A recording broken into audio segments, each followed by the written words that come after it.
রামের ভক্ত প্রভু হনুমান, তিনি রামকে ছাড়া কিছু বোঝেন না। আবার ভক্তদের ডাকেও তিনি সাড়া দেন। ভক্তরা যদি তাকে কায়মন চিত্রে তাকে যদি ডাকেন এবং চালিসা পাঠ করেন, প্রভু হনুমান এক ডাকে চলে আসেন। তো প্রভু হনুমানকে দর্শন করুন। এই দর্শনের মাধ্যমেও প্রভু হনুমান অনেক অনেক দুর্ভোগ কাটিয়ে দেয় সব ভক্তদের কল্যাণ স্বার্থে প্রভু হনুমান সবসময় জন্য আছে। তাই প্রভু হনুমানের চালিসা পাঠ করুন, সকাল সন্ধ্যায় চালিসা পাঠ করুন। দেখবেন অনেক অনেক রেজাল্ট আপনারা পাবেন, অনেক পজিটিভ শক্তি পাবেন। প্রভু হনুমান চিরঞ্জীবী, তিনি সবসময় যেন ভক্তদের স্বার্থে রয়েছে। এক ডাকে তিনি সাড়া দেন। প্রভু হনুমানকে স্মরণ করুন চালিসার মাধ্যমে।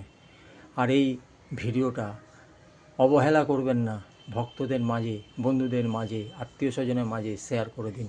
সবাই ভালো থাকুন, সুস্থ থাকুন।